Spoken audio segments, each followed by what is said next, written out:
ദേശീയപാതയോരത്ത് കുട്ടിക്കാനത്തിന് സമീപം തടിപ്പോസ്റ്റിൽ സ്ഥാപിച്ചിരിക്കുന്ന വൈദ്യുതി ട്രാൻസ്ഫോമർ യാത്രക്കാരുടെ ജീവന് വൻ ഭീഷണി ഉയർത്തുന്നു. പാതയോട് ചേർന്ന് പൂർണ്ണമായും ബലക്ഷയം സംഭവിച്ച 4 തടിപ്പോസ്റ്റുകളിലാണ് ടൺ കണക്കിന് ഭാരമുള്ള ഈ ട്രാൻസ്ഫോമർ നിലനിർത്തിയിരിക്കുന്നത്. വർഷങ്ങളോളം പഴക്കമുള്ളതും കാലപ്പഴക്കത്താൽ അടിഭാഗം ദ്രവിച്ച് ഏതു നിമിഷവും ഒടിഞ്ഞു വീഴാവുന്നതുമായ അവസ്ഥയിലാണ് ഈ പോസ്റ്റുകളുള്ളത്.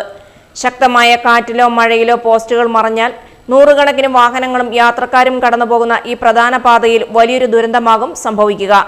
ഹൈവേയോട് ഇത്രയും ചേർന്ന് കിടക്കുന്ന ഈ അപകടക്കെണിയെക്കുറിച്ച് നാട്ടുകാരും ജനപ്രതിനിധികളും പലതവണ അധികൃതരുടെ ശ്രദ്ധയിൽപ്പെടുത്തിയിട്ടും യാതൊരുവിധ നടപടിയും ഉണ്ടായിട്ടില്ലെന്ന ആക്ഷേപം ശക്തമാണ്.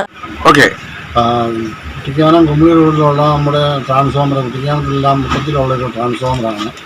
അത് പഴയകാലത്തിട്ട തടി പോസ്റ്റാണത്. പക്ഷേ ഇവിടെ ഇഷ്ടം പോലെ ഇലക്ട്രിക് പോസ്റ്റുകളെല്ലാം അങ്ങാവളവ് ഇങ്ങാവളെല്ലാം കിടപ്പുണ്ട്. ഇത് ഏത് സമയത്തും മറിഞ്ഞ് ഒരു അപകടം സംഭവിക്കാനുള്ള സാധ്യതയുണ്ട്. അതിനുവേണ്ടി ഇത് വേണ്ടപ്പെട്ട മേലധികാരി ബോർഡുകാരെ എത്രയും പെട്ടെന്നുള്ള നടപടി നടത്തുന്നു. മഴക്കാലം കനക്കുന്നതിനൊപ്പം ഈ മേഖലയിൽ ശക്തമായ കാറ്റും മൂടൽമഞ്ഞും പതിവായതിനാൽ അപകട സാധ്യത ഇരട്ടിക്കുകയാണ്.